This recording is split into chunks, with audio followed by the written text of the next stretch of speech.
Bonjour à toutes et à tous. Bienvenue à la célébration en ligne de l'Église réformée Saint-Jean. Ici, c'est le pasteur Caris Pindi. J'aimerais vous accueillir ici en ligne. Aujourd'hui, nous avons le privilège de célébrer Pâques, de célébrer la résurrection de notre Seigneur et Sauveur Jésus-Christ. Commençons cette célébration par la convocation qui vient du psaume 121. Le psaume 121 qui dit « Je lève mes yeux vers les montagnes. D'où me viendra le secours? Le secours me vient de l'Éternel qui a fait les cieux et la terre. Il ne permettra point que ton pied chancelle. Celui qui te garde ne sommeillera point. Voici, il ne sommeille ni ne dort, celui qui garde Israël. L'Éternel est celui qui te garde. L'Éternel est ton ombre à ta main droite. Pendant le jour, le soleil ne te frappera point, ni la lune pendant la nuit. L'Éternel te gardera de tout mal. Il gardera ton âme. L'Éternel gardera ton départ et ton arrivée, dès maintenant et à jamais. Nous voulons passer maintenant à un temps d'adoration. Nous voulons chanter tous ensemble « Les cieux proclament ».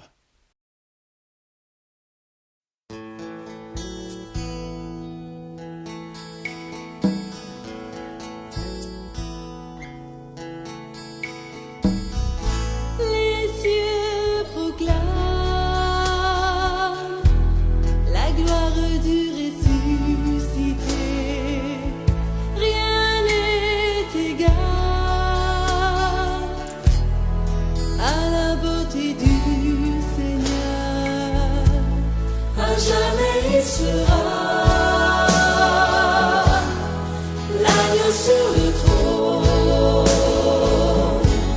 Je fléchis le genou pour l'adorer lui seul.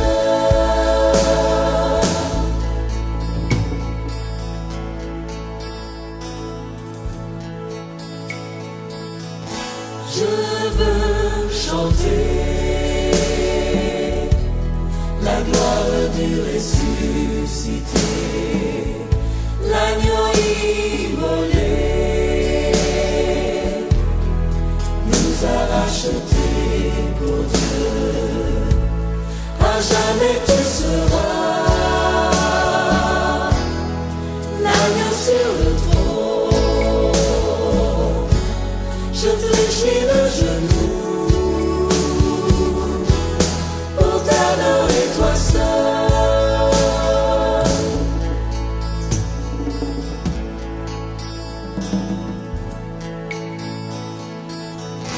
Les cieux proclament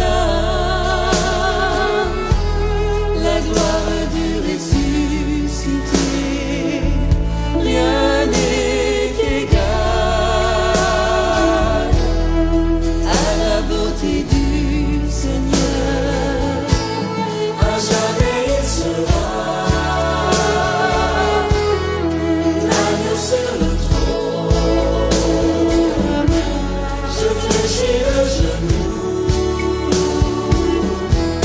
pour l'adorer lui seul. À jamais tu seras l'agneau sur le trône.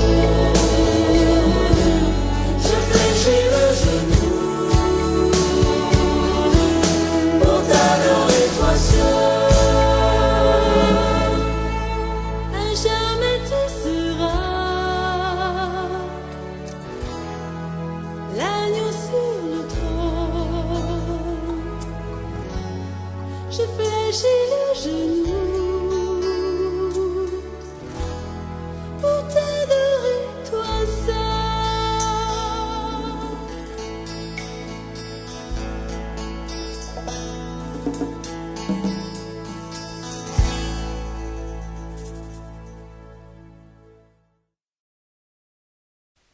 Chers bien-aimés, maintenant nous voulons prendre quelques moments pour confesser nos péchés et pour recevoir l'assurance du pardon.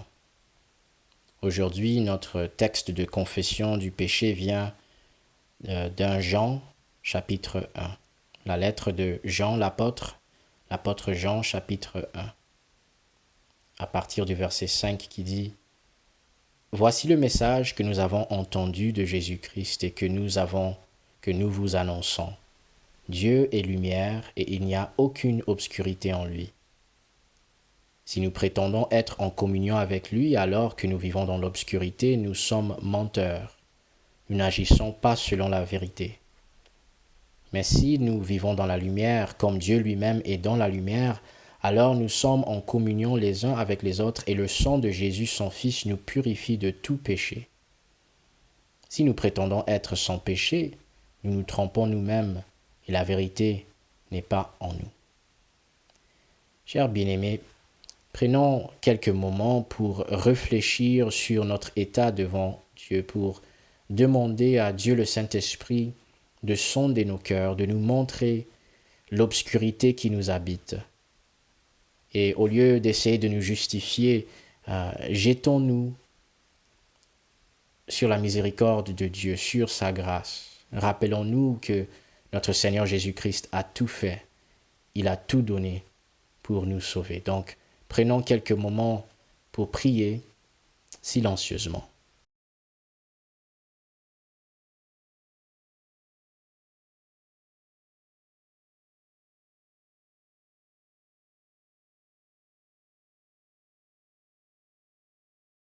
Notre Dieu et Père, nous avouons que en dehors de toi, nous sommes ténèbres, que ce n'est pas juste nos actions qui sont mauvais, qui sont tachées, mais nos pensées, nos désirs, nos paroles aussi. Et nous voulons te demander pardon, Seigneur, car nous savons que tu es un bon Dieu, que tu es juste, que tu es le Dieu d'amour, le Dieu pur et saint. Pardonne-nous tous nos péchés, Seigneur, et purifie-nous. Remplis-nous de ton Saint-Esprit afin que nous puissions marcher avec Jésus selon sa volonté. Oui, Seigneur, nous te demandons cela au nom de Jésus-Christ, notre Seigneur et Sauveur. Amen. Nous allons maintenant lire le verset 9 qui nous assure du pardon que nous avons en Jésus-Christ.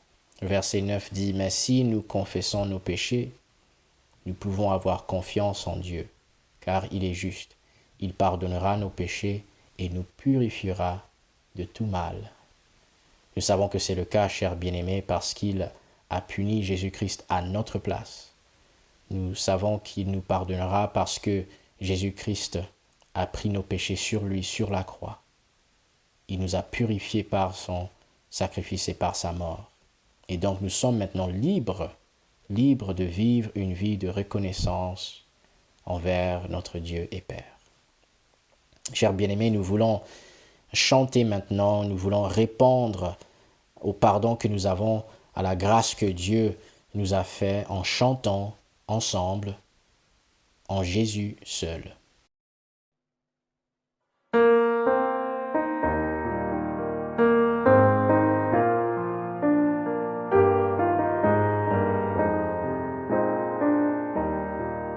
En Jésus seul est mon espoir, lui ma lumière, ma force, mon chant, pierre angulaire, solide rempart, même quand l'orage devient violent. Oh quel amour, oh quelle paix, les luttes cessent, la peur se tait, mon réconfort, mon plus grand bien, dans l'amour du Christ je me tiens. En Jésus seul, Dieu s'est fait chair, dans un enfant, oh quel mystère, ce don d'amour, de sainteté, haï par ceux qu'il vint sauver. Jusqu'à la croix, il s'est livré, sur lui la colère est tombée. Tous mes péchés, il les a pris, par la mort de Jésus, je vis. Là dans la tombe, il reposait, lumière vaincue par les ténèbres. Quel jour glorieux, il apparaît, d'entre les morts il se relève, et sur ma vie, par sa victoire, le péché perd tout son pouvoir. Il est à moi, je suis à lui, racheté par le sang du Christ. Je vis en paix, je meurs sans crainte, gardé par la puissance du Christ. Du premier cri au dernier souffle, Jésus est maître de ma vie. Les plans des hommes ou du malin ne peuvent m'arracher de sa main, et qu'il revienne ou me rappelle, par la force du Christ je tiendrai. Les plans des hommes ou du malin ne peuvent m'arracher de sa main, et qu'il revienne ou me rappelle, par la force du Christ je tiendrai.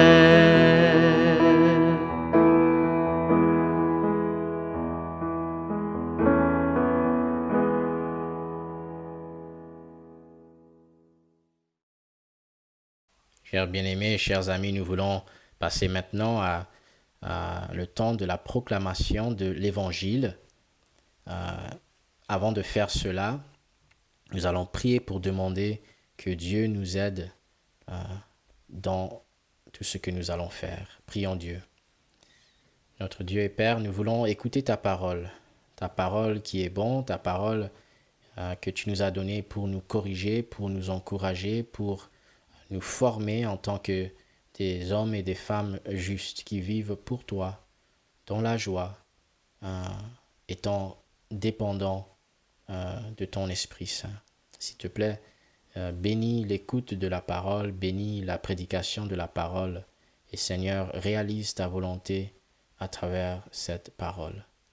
Nous te prions tout cela pour ta gloire et pour notre bonheur, au nom de Jésus-Christ. Amen.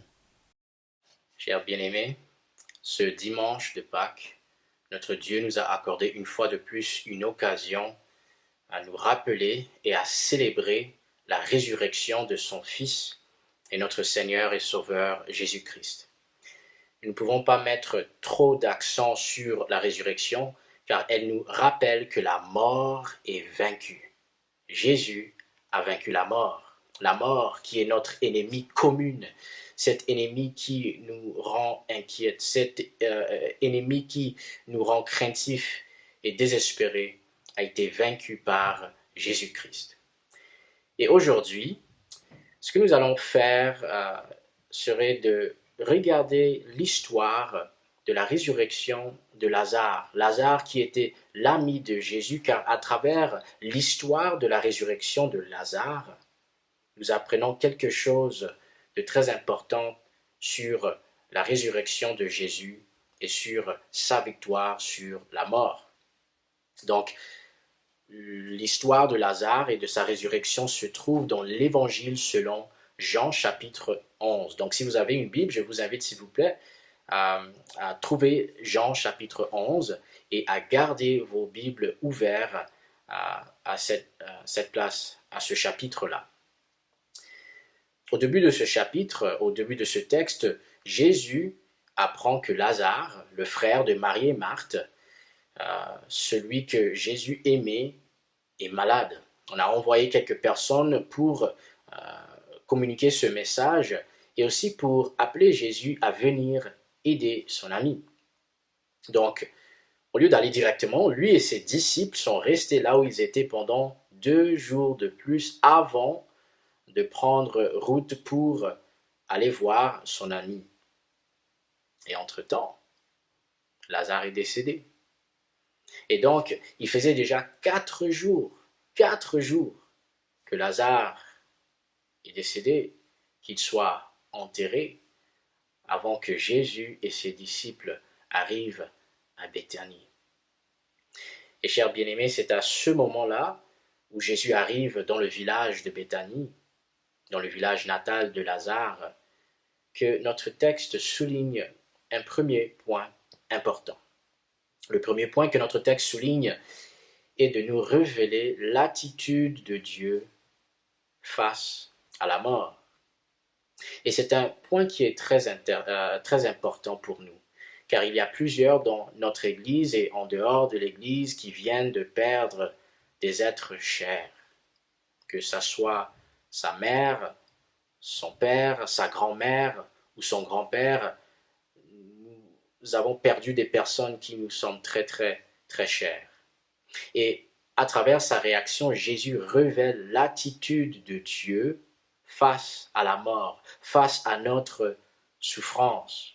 Nous disons que Jésus révèle l'attitude de Dieu parce que Jésus est le Fils de Dieu. Jésus est Dieu, la deuxième personne, le Fils. Et en tant que Fils, il est le rayonnement de la gloire de Dieu et l'expression parfaite de son être. C'est-à-dire que quand nous observons Jésus, nous sommes en fait en train d'observer ce que Dieu est en train de faire.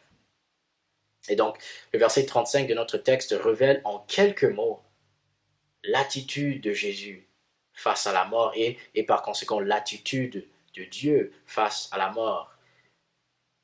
Voici ce que nous lisons dans le verset 35 du chapitre 11 de l'Évangile selon Jean. Nous lisons « Jésus pleura ». Jésus pleura. Il pleure son ami décédé. Et en faisant cela, chers bien-aimés en Christ, en faisant cela, chers amis, c'est comme si Jésus nous disait c'est normal de pleurer ceux que nous avons perdus. C'est normal de se sentir déchiré à l'intérieur de nous-mêmes après avoir perdu quelqu'un qui nous est cher. Donc, chers bien-aimés, pas besoin de faire semblant que tout va bien, qu'il n'y a rien de grave quand nous perdons quelqu'un que nous aimons. Les larmes de Jésus, ses émotions face à la mort de Lazare, son cher ami, révèlent combien Dieu est touché par notre souffrance et par la mort. Et en même temps, Jésus nous offre une nouvelle perspective sur la mort pour ceux qui meurent étant unis à lui par la foi. Il ne minimise pas la mort. Toutefois, il nous rappelle que, en tant que chrétiens, la mort n'est plus un point final pour nous qui croient en lui. C'est pourquoi il dit de Lazare dans le verset 11, « Notre ami Lazare s'est endormi. Je veux le réveiller. » Donc, chers bien-aimés, comprenons bien, la mort est frappante, la mort est triste. Et toutefois, grâce à Jésus-Christ, grâce à sa puissance et son pouvoir exercé sur la mort n'est pas un point final dans notre vie. Donc, nous pleurons la mort, nous pleurons ce que nous avons perdu, mais avec espérance, particulièrement pour ceux que nous avons perdus qui sont morts dans le Seigneur. Nous avons espérance que pour ceux qui sont morts en lui, ceux-là finiront par revenir à la vie. Quel réconfort pour ceux parmi nous qui sommes parents qui ont perdu un enfant de l'Alliance à un très jeune âge. Nous avons la confiance que pour ceux qui sont en Christ, il y a le réconfort. Pour ceux qui sont en Christ, la mort la mort n'est pas le point final. Quel réconfort aussi pour ceux parmi nous qui sont vraiment chrétiens mais qui craignent toujours la mort. Chers bien-aimés, nous savons que la mort n'est pas le point final. Nous allons mourir un jour, nous ne pouvons pas échapper à cette réalité. Mais comme quand on dort, nous allons être réveillés ou ressuscités par la puissance du Seigneur Jésus-Christ, lui qui révèle son pouvoir sur la mort. Le deuxième point que souligne notre texte de façon très claire est le pouvoir, la puissance que Jésus exerce sur la mort. Et nous observons cette puissance qu'il exerce, ce pouvoir à travers les déclarations qu'il fait dans notre texte. La première déclaration qu'il fait, qui révèle sa puissance sur la mort, se trouve dans le verset 4, dans lequel il dit concernant la maladie de Lazare, « Cette maladie n'aboutira pas à la mort, mais elle servira à la gloire de Dieu, afin qu'à travers elle, la gloire du Fils de Dieu soit révélée. » Jésus n'est pas en train de dire par cela que Lazare n'allait pas mourir. Pas du tout, il est mort. Plutôt, en disant cela, Jésus veut nous informer, il veut révéler que la mort de Lazare n'est pas la fin de l'histoire. Cette déclaration révèle que Jésus est le Seigneur, qu'il sait d'avance ce qui doit se passer et que toute chose devrait aboutir pour faire éclater sa gloire, sa bonté, la puissance dont lui et son Père partagent. La deuxième déclaration que Jésus fait, qui révèle sa puissance sur la mort, se trouve dans les versets 25 à 26, dans lesquels il dit concernant lui-même, « C'est moi qui suis la résurrection et la vie. Celui qui croit en moi vivra même s'il meurt. Et toute personne qui vit et croit en moi ne mourra jamais. » Chers frères et sœurs en Christ, Jésus exerce sa puissance même sur la mort parce qu'il est en lui-même la source de vie. C'est quelque chose que nous pouvons dire par rapport à Dieu. Et Jésus veut nous enseigner qu'il est Dieu, Dieu le Fils qui possède en lui la capacité de bouleverser l'ordre naturel afin de ramener les morts à la vie. Pourquoi? Parce qu'il est la résurrection et la vie. Et la bonne nouvelle, chers bien-aimés, est que nous pouvons posséder cette vie éternelle juste en croyant en lui, juste en mettant notre confiance en lui.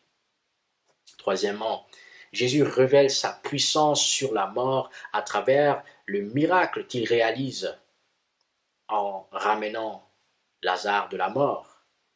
Nous lisons dans le verset 43 ce qu'il dit, ce qu'il déclare. Il dit d'une voix forte, « Lazare, sors de là. » Et quel était le résultat?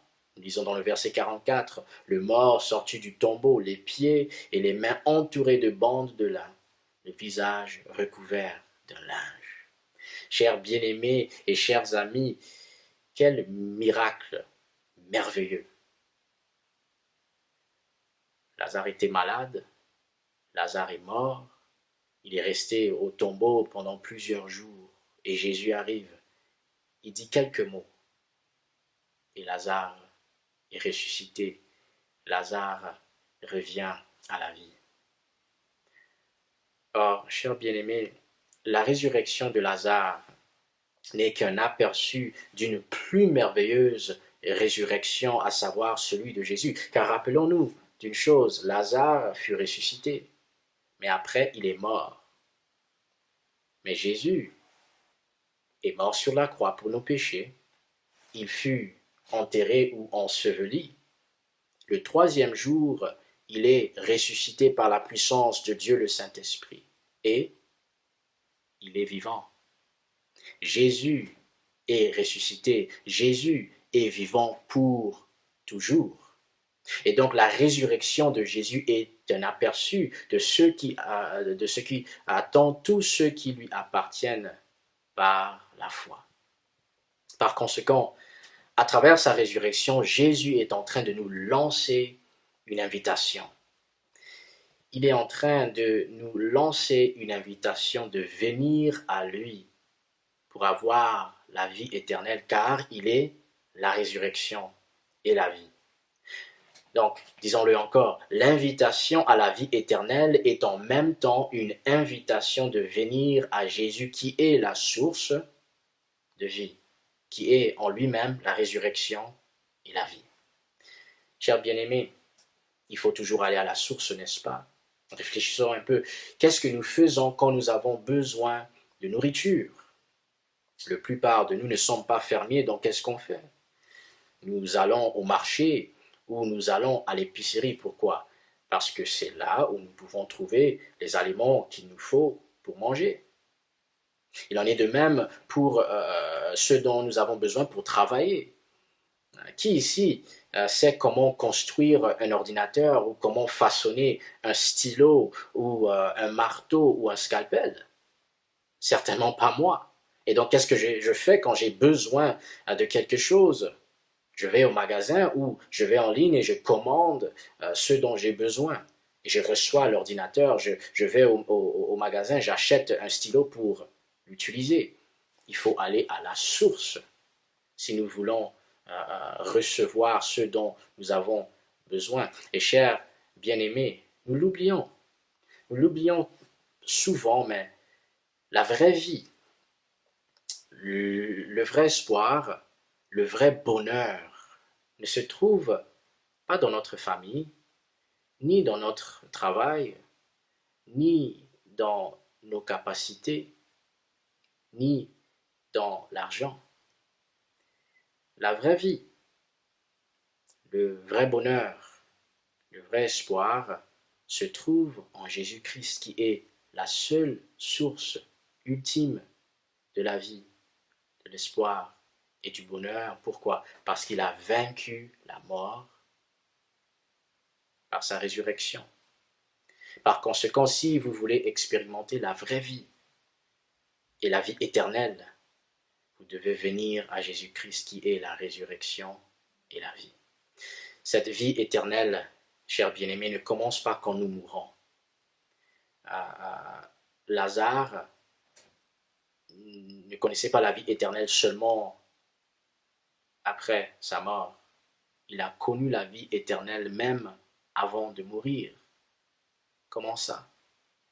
Jean 3, verset 16 nous le dit, n'est-ce pas? Nous pouvons même le dire ensemble si vous voulez. Jean 3, 16 dit, « Car Dieu a tant aimé le monde qu'il a donné son Fils unique, afin que quiconque croit en lui ne périsse point, mais qu'il ait la vie éternelle. » Donc, quand commence la vie éternelle? Pas quand nous mourons, mais plutôt quand nous mettons notre foi en Jésus-Christ, quand nous croyons en Jésus. Donc, je vous invite aujourd'hui, que vous ne soyez pas encore chrétien ou que vous soyez chrétien, de venir à Jésus, celui qui est la source de vie éternelle, celui qui a vaincu la mort une fois pour toutes par sa mort pour nous. Chers bien-aimés, venir à Jésus, c'est avouer notre incapacité de pouvoir pour tous nos besoins physiques, pour nos besoins relationnels, pour nos besoins spirituels. Venir à Jésus, c'est avouer que nous savons que nous sommes pécheurs, que nous méritons le jugement de Dieu, que nous méritons d'aller en enfer parce que nous avons péché contre Dieu qui est bon et parce que nous avons aussi péché contre notre prochain. Venir à Jésus, c'est croire que Jésus nous aime, que la raison pour laquelle il est mort sur la croix pour payer le prix de nos péchés est parce qu'il nous aime. Et donc, quand nous croyons en Jésus-Christ, nous sommes sauvés et nous gagnons la vie éternelle. Chers bien-aimés, Jésus a vaincu la mort. Par conséquent, nous n'avons plus rien à craindre par rapport à ce qui nous arrivera après la mort. Si nous sommes en Christ, si nous avons mis notre foi en Jésus-Christ, nous savons ce qui nous attend. Qu'est-ce qui nous attend? La vie éternelle dans un corps ressuscité. La vie éternelle dans la présence de nos frères et sœurs en Christ, la vie éternelle en présence de notre Seigneur et Sauveur Jésus-Christ. Le Seigneur Jésus-Christ, celui qui a manifesté sa puissance en vainquant la mort par sa mort, et il l'a fait pour sa gloire et pour notre bonheur éternel. Amen. Prions notre Dieu. Dieu notre Père, nous te remercions pour Jésus.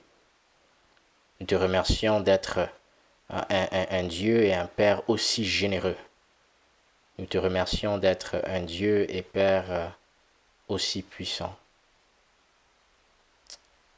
Dieu notre Père, nous te remercions d'avoir envoyé Jésus, celui qui nous a montré par sa vie, par ses paroles, par ses miracles, sa puissance sur la mort. Et Seigneur, cela nous réconforte, parce que nous savons maintenant que, étant unis à lui par la foi, que nous n'avons plus rien à craindre en tant que chrétiens.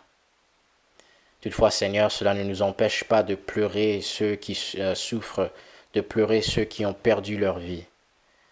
Seigneur, nous te demandons de nous réconforter, de réconforter ceux et celles dans notre Église qui souffrent fortement en ce moment, en ce temps. Nous prions aussi pour ceux que nous connaissons en dehors de l'Église qui souffrent, qui ont perdu des êtres chers. Nous prions aussi pour ceux qui souffrent parce qu'ils ont perdu leur emploi, parce qu'il n'y a pas moyen de trouver ce dont ils ont besoin à manger, à payer le logement.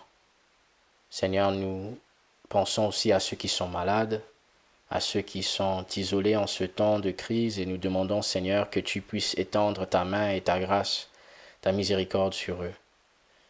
Nous désirons aussi que tu nous utilises, Seigneur, afin que même dans le confinement, même avec la distanciation sociale, que nous trouvions des moyens pour encourager les uns les autres. Père, s'il te plaît, nous demandons ta sagesse pour nos leaders, les dirigeants de nos provinces, de nos pays, les dirigeants du monde. Nous demandons, Seigneur, que tu les aides à travailler les uns avec les autres, à ne pas se battre contre les autres, mais plutôt à se battre pour nous, le peuple. Nous prions aussi, Seigneur, et nous demandons que tu donnes la sagesse aux chercheurs, aux scientifiques, afin de nous aider à trouver, de les aider à trouver un remède, un vaccin pour ce virus. Nous demandons, Seigneur, de nous aider à être un peuple qui, par son exemple d'obéissance, puisse montrer que nous appartenons à toi, que nous t'aimons et que nous aimons notre prochain. Seigneur, c'est pas difficile, c'est pas facile plutôt de rester chez nous, de ne pas savoir exactement quand nous pourrions reprendre notre vie. Ô Dieu, aide-nous, encourage-nous en ce temps de confinement et aide-nous à utiliser ce temps chez nous pour renouer notre relation avec toi, pour tirer le meilleur que nous pouvons en ce temps d'isolement. Nous te prions cela au nom de Jésus-Christ. Amen. Chers bien-aimés, nous allons terminer cette célébration bientôt, mais avant de le faire, nous voulons chanter tous ensemble « À toi la gloire ».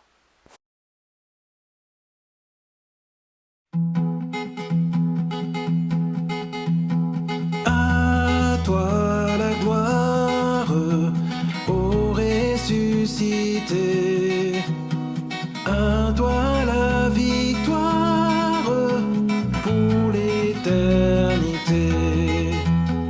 Brillant de lumière, l'ange est descendu.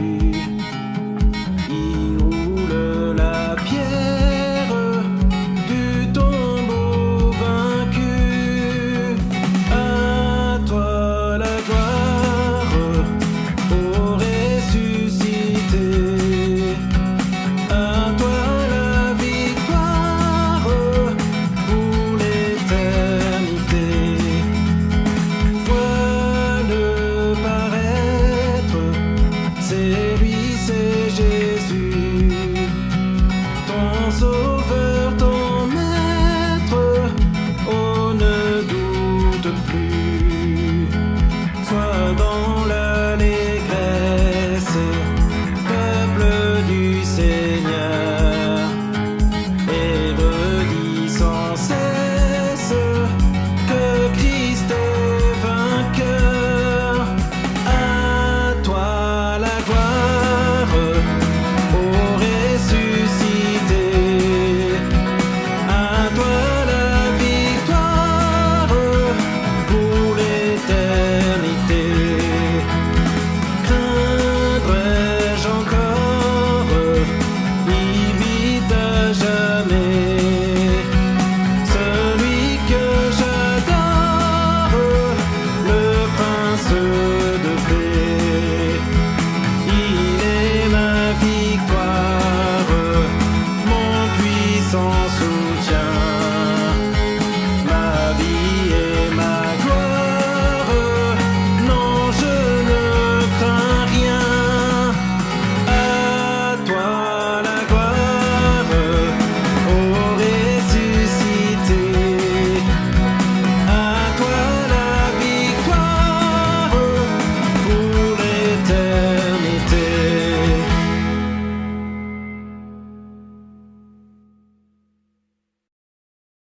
Nous sommes arrivés à la fin de cette célébration en ligne et avant de vous laisser partir, recevez la bénédiction de Dieu à partir d'Hébreux 13, versets 20 à 21 qui dit « Dieu, source de la paix, a ramené d'entre les morts notre Seigneur Jésus, devenu le grand berger des brebis grâce au sang de son sacrifice qui garantit l'alliance éternelle. Que ce Dieu vous rende capable de pratiquer tout ce qui est bien pour que vous fassiez sa volonté, qu'il réalise en nous ce qui lui est agréable, par Jésus-Christ, à qui soit la gloire pour toujours. Amen. Chers bien-aimés, allez dans la paix que Dieu nous donne à travers Jésus-Christ, qui est mort pour nous et qui est ressuscité pour nous. Que Dieu vous bénisse.